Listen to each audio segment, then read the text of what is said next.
biar jadi orang yang dicinta sama Allah Subhanahu wa taala, sekurangnya ada 5 tangga yang kamu mesti naikin. Tangga yang pertama teman-teman, namanya tangga taubat. Namanya tangga taubat. Taubat tuh semacam mandi, membersihkan diri dari dosa-dosa. Bukan artinya taubat itu mandi, bukan. Semacam itu, membersihkan diri gitu. Taubat itu ngebersihin diri dari dosa-dosa. Dengan cara nggak ada di dosa-dosa itu lagi. Sama kayak kamu saat mau pergi misalnya ke rumah seseorang yang sangat kamu muliakan. Tapi kamu sebelum datang ke rumah orang tersebut sangat kamu muliakan, sangat kamu harapkan, gitu ya. Kamu sebelum datang ke rumah dia tuh, kamu terjatuh di got. Kamu terjatuh di kubangan lumpur. Kamu kena becekan, misalnya. Kamu turun dari kendaraan, kemudian kamu terjatuh, terpleset, kemudian badan kamu kotor. Adakah kiranya kamu tetap pergi kepada orang yang kamu muliakan itu, atau kamu ganti baju dulu, bersih-bersih dulu? Bersih-bersih dulu. Sebab kalau kamu datang dengan kotor-kotor seperti itu di pintu yang sangat kamu muliakan, yang sangat kamu hormati tersebut itu, bisa jadi kamu gak akan dibukakan pintu. Bau kayak begitu, kotor seperti itu, udah gak jelas nih rupanya, jatuh ke got ya, jatuh ke kubangan gitu. Apalagi kalau kubangannya isinya kotoran-kotoran, tentu kan gak akan dibukakan pintu gitu. Pulang dulu, bersih-bersih dulu. Itu yang namanya taubat. Kamu mau meraih cintanya Allah Subhanahu wa taala, maka berhentilah dari berbuat dosa. Ucapkan tidak untuk semua jenis dosa. Adik-adik yang masih pacaran, kamu pengen nyari cintanya Allah, dek, gak ada cara lain kecuali dengan kamu tinggalkan pacarmu tersebut. Datang padanya bilang, halalin atau putusin. Kan begitu? Kalau dia mau halal, yaudah ayo gitu. Tapi kan saya belum siap nikah gitu. Ya kalau gitu kita putus. Ya kan begitu ya? Kamu terlalu berharga, dek, untuk bisa jadi mainan sesuatu yang haram. Kamu kalau terus-terusan seperti itu, kamu jadi mainannya setan. Mau kamu jadi mainannya setan? Kamu mau nyari cintanya Allah, tapi kamu jadi mainannya setan gitu. Setan buat gangguin hati laki-laki pakai kamu gitu. Kamu jadi mainannya setan. Begitu rendahnyakah dirimu? Tidak, tentu saja. Kamu jauh lebih berharga daripada itu, maka tinggalkan. Adik-adikku sayang, tinggalkan. Ustazah, saya nggak tahan Ustazah. Saya udah niat nih, saya mau putus hari ini, saya nggak mau dosa. Saya nggak mau dosa gitu. Tapi begitu ngelihat muka dia Ustazah, leleh hati saya. Saya nggak jadi mutusin dia. Gimana nih Ustazah? Kamu perlu kekuatan. Kekuatan siapa? Kekuatan Allah. Cobalah bangun nanti di waktu malam. Sholatlah beberapa rakaat dari sholat sunnah, tahajud atau sunnah witir. Sholatlah dengan sholat taubat. Kemudian mintalah kepada Allah Subhanahu wa taala, ya Allah, ya Allah, ya Allah. Aku tak mau ya Allah datang kepadamu dalam keadaan engkau murka padaku. Dan aku tahu ya Allah, selama ini aku masih mengerjakan hal-hal yang engkau murkai ya Allah. Tapi aku tidak bisa meninggalkannya. Tanpa hidayah dan taufik darimu, bantulah aku ya Allah. Bantulah aku ya Allah. Jangan biarkan diri ini terus-terusan berlumuran dosa dan noda ya Allah. Tolong hambamu ya Allah. Nangis dek. Minta sama Allah. Allah tuh kalau diminta bakal ngasih. Orang minta dunia aja, padahal Allah gak suka loh.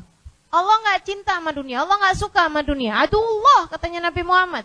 Dunia ini musuhnya Allah. Tapi ada orang minta sesuatu yang Allah nggak suka, Allah kasih.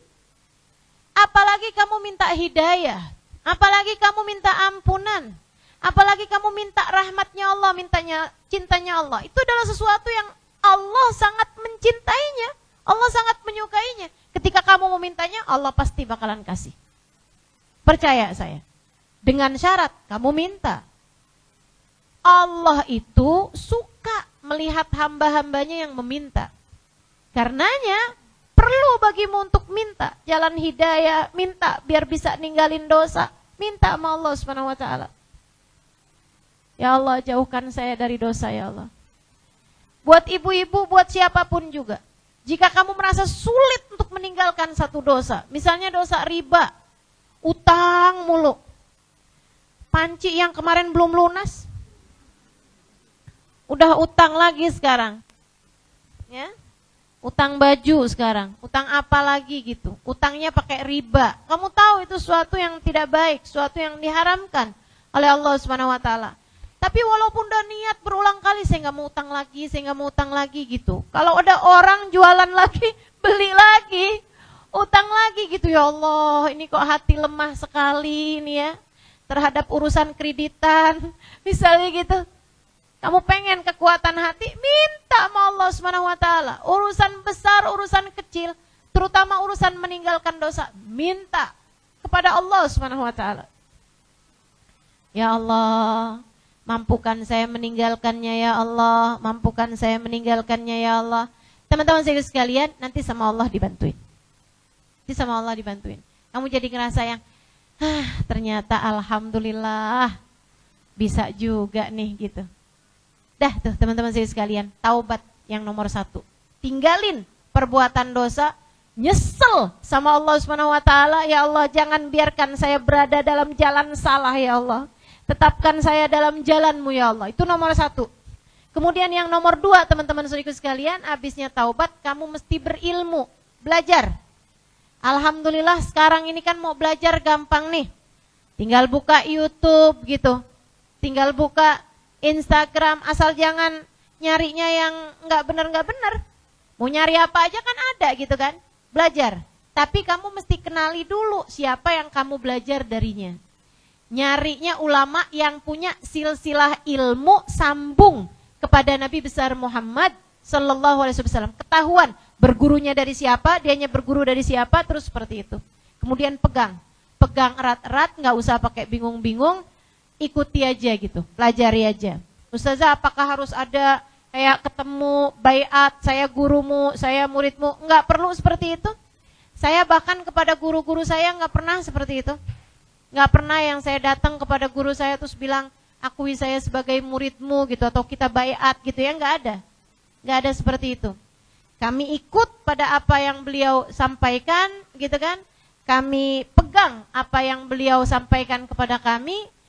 Dan insya Allah dengan cara itu kita bisa diakui tidak hanya di dunia, akan tetapi juga sampai di hari akhirat nanti dari para ulama-ulama kita. Saya bahkan pernah dengar dari Habib Hasan bin Abdullah bin Umar Asy-Syatiri, beliau pernah mengatakan bahwa kedekatan murid dengan gurunya bukan terukur dari banyaknya salaman, banyaknya kita ngabisin bekas minumannya misalnya, atau tangan beliau pernah ditaruh di atas kepala kita, ditaruh di dada kita gitu ya. Enggak, bukan dari hal-hal yang seperti itu. Bukan dari hal-hal yang seperti itu. Akan tetapi Allah ngelihat bagaimana hatimu mencintai dia, dan bagaimana hatimu sami'na wa ata'na terhadap apa yang beliau sampaikan. Kita dengar dan kita patuhi. Kita dengar dan kita patuhi. Amalkan dalam kehidupan. Gitu ya. Kalau seperti itu kamu benar terhadap seseorang, maka insya Allah, mudah-mudahan Allah Subhanahu wa taala menjadikan kita sebagai murid-murid dari orang tersebut hingga nanti hubungan ini bisa panjang sampai ke akhirat, insya Allah. 1, taubat. Yang kedua, ilmu. Karena ibadah perlu ilmunya. Yang ketiga, takwa teman-teman. Apa itu takwa? Laksanakan perintah Allah, tinggalkan larangan Allah Subhanahu wa taala. salah satu bagian dari takwa juga, pastikan makanan, minuman yang masuk ke dalam perutmu adalah makanan dan minuman yang halal. Jangan berani-berani sama yang bukan hakmu. Walaupun kelihatannya itu kayak milikmu, kamu makan enak kelihatannya, sejatinya di dalam perutmu ia akan menjadi energi negatif, mencegahmu dari berbuat taat dan mengajakmu selalu berbuat kesalahan dan dosa-dosa. Katanya seorang syekh, Asyibli, beliau mengatakan, man akalal halal ata'at jawarihu syam aba, wa man akalal haram asat jawarihu syam aba. Siapa yang makanannya halal, anggota tubuhnya akan mudah berbuat ketaatan, mau atau tidak mau. Dan siapa yang makanannya haram, maka anggota tubuhnya akan berbuat kemaksiatan dan dosa-dosa, mau atau tidak mau. Dan yang keempat, ada 5 semua tangganya nih. Yang pertama tadi tangga taubat. Yang kedua tangga ilmu, kamu harus ngerti ilmunya untuk beribadah kepada Allah tuh yang benernya seperti apa, caranya sholat, caranya wudhu, caranya puasa dan lain sebagainya harus sesuai dengan aturan yang Allah Subhanahu wa taala telah tetapkan. Yang ketiga adalah jalan takwa, harus kamu tempuh, laksanakan semua perintah Allah, tinggalkan semua larangan Allah Subhanahu wa taala. Dan yang keempat, teman-teman saudara sekalian, pengen jadi hamba Allah yang dicinta, hatimu bersihkan. Jangan biarkan hatimu ada kebencian terhadap siapapun. Jangan. Kamu susah buat dicinta sama Allah kalau hatimu masih punya kebencian terhadap siapapun. Jadi, jangan ada pengecualian dalam hatimu untuk kamu maafkan. Saya sih maafin ya semua orang kecuali dia tuh. Seumur hidup saya gak akan pernah maafin dia. Di dunia sekalipun saya maafin, di akhirat nanti saya akan tuntut dia di hadapan Allah. Ini ya sama orang-orang yang suka bilang, entar di akhirat saya akan beginiin dia, saya akan begituin dia. Saya mau tanya nih sama orang yang suka ngomong begitu, kamu kapan diangkat jadi panitia akhirat? Sejak kapan kamu diminta kolaborasi sama malaikat Malik, sama malaikat Ridwan? Kamu sama dia sama-sama makhluknya Allah, sama-sama akan diadili di hadapan Allah. Bahkan bisa jadi tempat dia lebih mulia di sisi Allah. Bagaimana mungkin kamu akan menyeret dia atau menuntut dia atau memberhentikan dia di hadapan Allah Subhanahu wa taala? Kita tidak punya hak apa-apa. Dan teman-teman saudara sekalian, sebenarnya kalau kamu lagi marah sama seseorang, kemudian rasanya kayak kamu nggak bisa maafin dia, kayak rasanya tuh yang, aduh, ini terlalu menyakitkan nih buat saya, saya tidak akan memaafkan dia gitu. Itu sebenarnya adalah cara Allah untuk mengingatkanmu betapa sebenarnya dosa-dosamu juga tidak termaafkan di sisinya. Allah tuh kamu bilang, gimana? Kamu nggak mau maafin dia? Selama ini kamu berbuat dosa kepadaku, aku pun juga bisa saja tidak memaafkanmu. Teman-teman saudaraku sekalian, sebab tidak ada orang berbuat apapun di atas muka bumi ini kecuali dengan izin Allah, kecuali dengan sepengetahuan Allah. Dan itu adalah pelajaran bagimu. Ketika ada orang berbuat salah padamu, pelajaran bagimu bahwa kamu pun selama ini juga dapat berbuat kesalahan yang sama. Dan bahwa sebagaimana orang itu sebaiknya kamu maafkan, bukankah kamu juga selama ini berharap Allah memaafkan kesalahanmu? Maka maafkan. Siapapun saja yang pernah berbuat salah kepadamu, maafkanlah dia. Man afa ufi, siapa yang memaafkan kesalahan orang lain, Allah akan mudah untuk memaafkan kesalahan dia. Dek, jangan mau-maunya menaruh kebencian dalam hatimu kepada siapapun. Hatimu terlalu berharga. Ia adalah barang paling mahal yang kamu punya, teman-teman. Jangan taruhkan yang kotor-kotor dalam hatimu. Jangan taruhkan yang menjijikkan dalam hatimu. Jangan taruhkan yang berbau amis, berbau pesing, berbau bangkai, jangan. Kebencian kamu terhadap siapapun seperti itu sama aja. Kayak ruangan paling indah nih kamu mau pakai buat kamar pengantin, Masa kamu akan taruh di situ kotoran ayam? Masa kamu akan taruh di situ kotoran sapi misalnya? Gak ada, tentu saja jangan. Buang jauh-jauh. Keluar halaman rumahmu itu, belakang halaman rumahmu itu. Kalau ada orang berbuat salah kepadamu, buang jauh-jauh darimu. Lupakan begitu aja. Sebagaimana dia berbuat salah padamu, kamu pun juga mungkin untuk berbuat salah. Atau gini Ustazah, biarkan Allah nanti yang akan membalas. Nggak usah. Kamu jangan melibatkan Allah urusan balas-membalas. Itu biarkan jadi urusan Allah Subhanahu wa ta'ala. Kamu nggak usah ikut-ikutan. Nggak usah. Akan selalu ada karma dalam kehidupan ini. Dia berbuat salah sama saya, nanti dia akan dibalas sama Allah. Kamu nggak mikir ucapanmu itu. Bisa jadi juga yang sekarang terjadi ini adalah karma untukmu karena kamu pernah berbuat salah di masa yang lalu. Betul? Jadi jangan biarkan kebencian mengotori ruang hatimu sehingga hatimu pantas untuk diturunkan cintanya Allah. Kemudian tangga yang terakhir, kalau kamu ingin menjadi seorang yang dicinta dan mencintai Allah Subhanahu wa taala, teman-teman saudariku sekalian yang saya muliakan, cintailah para kekasih-kekasihnya. Di sanalah Allah bertahta. Kata Rumi, jangan kau kira masjid itu hanyalah sebuah bangunan di mana Allah disolati di sana.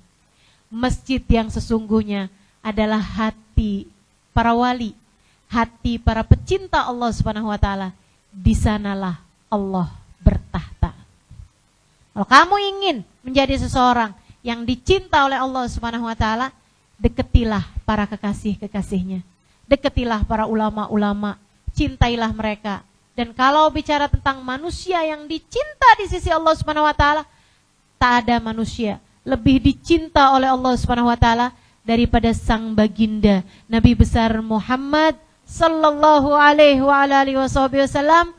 Deketilah Nabi Muhammad, cintailah Nabi Muhammad, rinduilah Nabi Muhammad. Sangat mungkin hatimu menjadi hati yang dicinta Allah Subhanahu wa taala. 5 hal tersebut jika ada pada dirimu, kamu naiki tangga taubat. Kamu pun belajar dan cari tahu tentang bagaimana ilmu mendekat pada Allah Subhanahu wa taala, beribadah pada Allah. Kemudian kamu tempuh jalannya sesudah kamu mengerti ilmunya. Dengan kamu menjadi hamba yang bertakwa, menjalankan semua perintah Allah. Salat enggak pernah tinggal, auratnya ditutup, jauh dari segala dosa-dosa.